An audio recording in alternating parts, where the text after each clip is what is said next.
Vous êtes sur French iPhone et aujourd'hui on a décidé de vous parler d'une marque concurrente, Samsung, avec le Galaxy Camera. Alors il vient de sortir samedi, je l'ai trouvé au salon de la photo. C'est un petit appareil photo plutôt sympa que je vais mettre en route en appuyant sur Power. Voilà.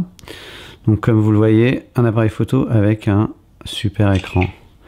Donc là j'ai la sensation d'avoir un vrai appareil photo. Ok. Je peux zoomer, on a un zoom 21 fois optique, mais ça, bon, moi je m'en fous, j'utilise pas trop le zoom. Moi ce que j'aime bien surtout, c'est le petit flash. Voilà. Je prends une petite photo, hop, et là vous pouvez voir ma petite caméra, et c'est très intéressant. Alors on a des modes classiques. On peut se mettre en mode P, en mode automatique, priorité à la vitesse, etc. On peut choisir de surexposer, on peut choisir de mettre en ISO auto ou choisir ses ISO. Et après, on a aussi des tas de modes du style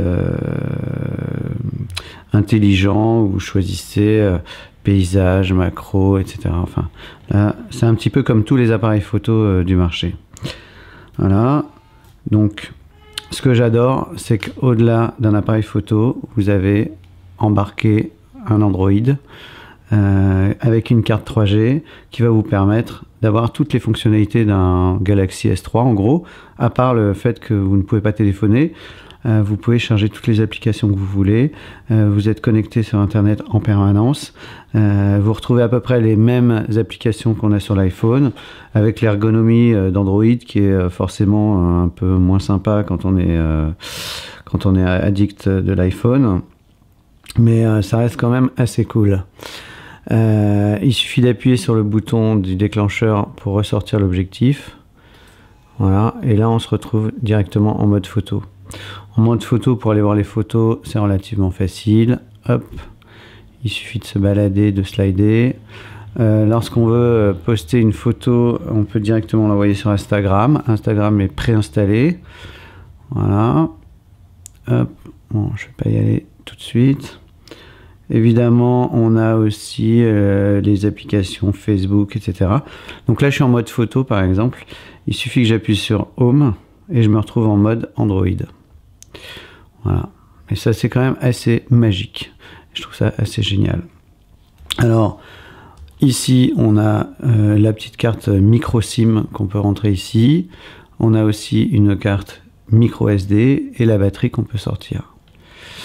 Il y a une petite vis pour le pied standard, et donc la prise en main est plutôt sympa. Après bon, il est un petit peu encombrant puisqu'il y a l'objectif, mais franchement, je trouve que c'est magique. Voilà. Donc ça coûte 450 € et on peut récupérer 100 € si on l'achète avant le 31 décembre. Alors évidemment, ce genre d'offre, j'ai bien lu, j'ai bien rempli la petite fiche. On vous rembourse 100 € à partir de 5 semaines après la date d'échéance du concours. C'est-à-dire, en gros, à partir du 1er janvier, il faudra attendre sans doute 5 semaines pour être remboursé. Voilà. Mais c'est quand même cool, 350 €, l'équivalent d'un Galaxy S3 plus un appareil photo correct. Moi je trouve ça absolument dingue. Voilà. Peut-être je ferai d'autres vidéos. J'ai fait des petits comparatifs vidéo et photos entre l'iPhone et le Galaxy Camera. Je trouve qu'en termes de vidéo c'est incomparable, les vidéos sont vraiment meilleures. Le grand angle est aussi impressionnant, et quand on est en mode vidéo on garde le grand angle qu'on avait en photo, alors que c'est pas le cas quand on utilise l'iPhone. Et en mode photo j'ai fait des comparaisons, c'est quand même un petit peu meilleur, il y a un capteur 16 millions, voilà. Moi ce qui me plaît beaucoup, c'est d'avoir un flash et de pouvoir faire des photos le soir, par exemple dans une soirée, les poster directement sur Facebook. Voilà. Ce sera tout pour aujourd'hui. Voilà, j'essaie de faire une photo, hop, voilà. Et si je vous mettais un petit coup de flash, non, il y a trop de lumière. Voilà, bonne journée à tous.